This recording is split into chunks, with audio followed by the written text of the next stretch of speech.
அதிசயங்கள் செய்கிறவர் நம் அருகில் இருக்கிறார்.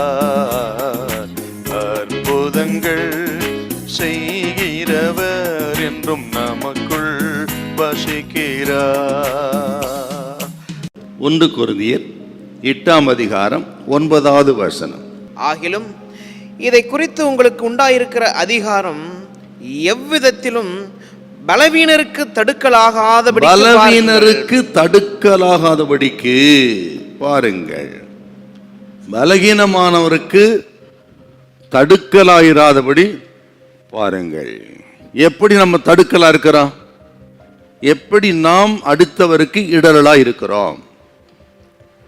நமது லைஃப் ஸ்டைல் தாங்க காரணம். அதுக்கு ஒரு கிறிஸ்தவனின் வாழ்க்கை முறை எப்படி இருக்கிறதோ அதை பொறுத்துத்தான் நாம் இடரலாக இருக்கிறோமா அல்லது அவருடைய பக்தி விருத்திக்கு ஆதரவாக இருக்கிறோமான்னு தெரியும் நமக்கு.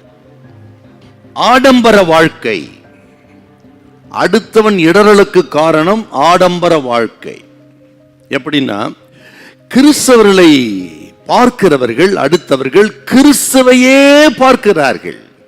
இயேசு கிறிஸ்துவின் எளிமை, தாழ்மை, தியாகம், பரிசுத்தம், உண்மை, இதைத்தான் நம்மிடத்தில் அவர்கள் எதிர்பார்க்கிறாங்க.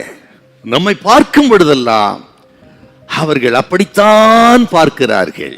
ஏன்னா அப்பன் இயேசு அப்படி வாழ்ந்தாரு, அவருடைய பிள்ளைகள் நாம் எப்படி இருக்கணும்னா அப்படித்தான் எதிர்பார்க்கிறாங்க. ஆனால் மாறாக நாம் ஆடம்பர வாழ்க்கை வாழும் பொழுது அது அவர்களுக்கு இடரல்.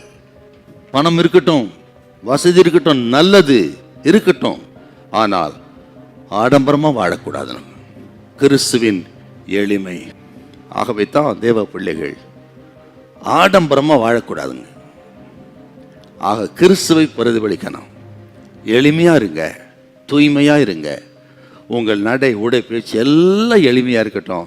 கிறிஸ்துவே மகிமைப்படுவாராக. ஆகவே நமது நடை, உடை, பாவனைகள், நம்ம பேச்சுங்க யாருக்கும் இடரலா இருக்கக்கூடாது. இன்னைக்கு அதுதான் நமக்கு தீர்மானம். நம்ம எந்த ஊழியம் செய்யறோமோ இல்லையோ, இந்த ஊழியத்தை செய்ய ஒழுங்கா நம்ம என்னால் யாருக்கும் பாதிக்க கூடாதுன்றதே மிகப்பெரிய ஊழியம். நாம் இந்த தீர்மானத்தை எடுப்போம். திருச்சபையில் எழுப்புதல் உண்டாகும். நிச்சயமா திருச்சபைகளிலே எழுப்புதல் உண்டாகும். அப்ப இந்த உலகத்துல அடுத்தவ யாரும் இடராதபடிக்கு நம்ம வாழணும்.